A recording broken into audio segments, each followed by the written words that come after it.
If you're looking to buy a home in Round Rock, Texas, you've got more leverage right now than you've maybe ever had. And yet I'm amazed at how many buyers are doing some silly things and really blowing up their opportunities. So I thought we should talk about some things that I've seen that buyers are doing. So if you're buying a home in Round Rock, Texas, you don't make these same mistakes. Because the reality is you have leverage right now. We know this from market statistics. We know what's going on in the market. So we know that buying a home in this area, you have the leverage. But what are buyers doing right now? They're blowing it. Well, one of the things I see is lowballing. They think that because of the way the market is, you can just literally lowball somebody and they're going to have to take your offer. It's just not the case. Look, in 2008, when we had the big crash, that was due to some of the lending practices that were going on, right? And people were clearly unqualified to have the houses they did. They could not afford them. And that crash, people were abandoning ship. There was just walking away from your house, houses going into foreclosure left and right, people selling who weren't underwater at that point, but selling for basically pennies on the dollar, so to speak. That was a situation where, yeah, people, you could lowball because people had to take your offer. But what happened even more so back then was just the foreclosure rate was ridiculously high. Well, that's not the case right now in 2026. Lending practices have gotten a lot better. So people aren't looking to just abandon ship on their house. Prices have gone down for sure in the Round Rock real estate market and in the Austin real estate market in general, but it doesn't mean people are looking to jump ship. I mean, reality is the reason people are selling right now, for a lot of people, most of them, has to be more situational, right? Okay, maybe they've lost a job and they need to sell. Maybe their job is relocating, upgrading, upsizing, downsizing. There's a lot of reasons why people have to sell right now that weren't the case back in '08, but are the case now. And you want to blow a deal? Find that house you like, lowball the person, and then see if they're interested in negotiating with you. It's probably not going to happen. Yes, it can happen. You don't need to tell me how desperate someone is, but it can happen. But most likely, if you truly lowball someone, they're going to say F off because they don't have to sell. They're not desperate to sell it tomorrow. So don't be the buyer who wants that house and just thinks I'm only going to get it if I can lowball the person. Doesn't mean you don't make the correct offer, right? You want to make it based on the market, on a market analysis, on comparative homes, and you want to be realistic and get the house that you're looking to get.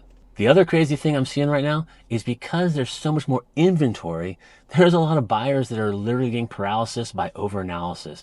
What do I mean by that? They've got a list, right? I sit down with you, we say, okay, what are we looking for? 3 bedrooms, 2.5 bathrooms, 2-story, yada, yada, yada, all the way down the list. And we go find that house. But there are buyers who are like, oh, yeah, this house checks all the boxes, but maybe there's another one. Maybe there's another one. And I have had that situation personally multiple times where a buyer finds the perfect house, everything we talked about, and says, well, let's look at some more. And they find another house, perfect house, everything they looked at, and they literally don't make a decision. And the funny thing is, I've had multiple buyers lose the house they actually wanted because it checked all the boxes, but they were so paralyzed by the fact that there's all these choices. They thought, oh, the next one might be something different, that they literally didn't buy the house. And you know what happened to the house? Yeah, it sold right out from underneath them. Then they turned around, looked at me and said, oh, we should have made an offer on that house. Well, yeah, we should have. I work for you, but my job is to give you the information, right? To help you decide what's the right house for you to buy. That's why we have conversations about what you're looking for. So, can there be more than one right house that checks all the boxes? Yes. But if you're a buyer and you find that house and it checks all the boxes, I'm going to say sometimes if it literally checks all the boxes, don't overanalyze it. That's the house. Go for it. If it doesn't check all the boxes, well then fine. Let's have a conversation and see what box it doesn't check and what that means. And could another house actually check that box? Because sometimes the next house will check that box, but there'll be another box that's unchecked, right? So anyway, don't be your own worst enemy. Hey, do me a favor real quick. If you like this content and you want to get more content like this on a regular basis, click that subscribe button down below. I do regular videos, weekly videos on all things Round Rock real estate, Austin, Texas real estate, and living in Central Texas. And so you want to get regular information from me, just click that subscribe button right there. I love it. It means the world to me. I love having people kind of follow, and I love sharing good content. Now, the next thing that I do see buyers also doing right now, which is tough, and we talk about, like earlier in the video, we talked about, hey, this is not 2008, right? So there are buyers who are getting their houses, either the offers are like, I want everything. Hey, I want it for 25% less than the list price, even if it's listed at the correct price. I want you to pay for everything from title to survey, basically nothing coming out of my pocket. And that's would be great. In 2008, there are people who would have jumped at that. There's a lot less sellers jumping at that today.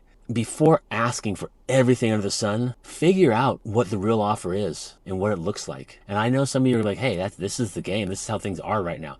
Sellers were screwing people over in 2021, and now we're going to get our revenge. Well, okay, if you want to think that way, by all means.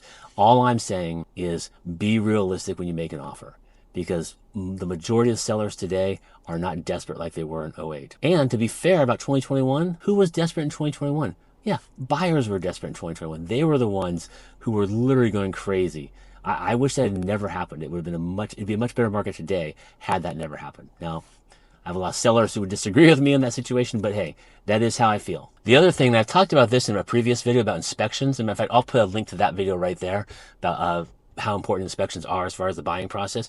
But if you're buying a home in Round Rock, Texas, or in the Austin real estate area, the inspection is super important. But again, and I won't beat this to death, the three things of inspection, right, are mechanical, structural, and safety. A lot of buyers right now are like, oh my gosh, I want you to repaint the whole house, and I want you to put all new carpet in there, and I think we should change out all the windows on this 2005, 3-bedroom, 2-bath Rambler. Yeah, that's not reality. So treat the inspection just like everything else. And I'm saying this not to beat up on buyers. I want your buying experience to be amazing. I also want you to understand the reality of it. You're using that inspection to basically establish safety, structural, mechanical issues, and any little things you might need to take care of yourself, like adding caulking to the windows, stuff like that.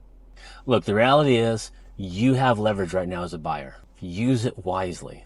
Know your numbers and what you're looking for before you even start. Have a plan. As a matter of fact, this is why I talk to people all the time. If you want to, my contact information is down below, or you can direct message me and I will have a conversation with you for free to help you establish a plan for what you're looking for, what your budget is, what your everything, and we can go into it very clear-minded. But have a plan. Even if it's not with me, have a plan. Know exactly what you're looking for, know exactly what your budget is, and then when you have that, stick with it. Do not be your own worst enemy by asking for too much, by trying to lowball, by trying to blow up a massive inspection report. It doesn't end well in the end. It really doesn't for anybody, and I've seen it too many times to not know that's true. It does not end well. So have a plan, stick to the plan, win the day. Look, my name is Jeff Miller. My job is simple. Give you the truth, help you make the best decision for you and your family. Again, I'm Jeff Miller with Greater Than Austin Real Estate. Till next time, y'all take care.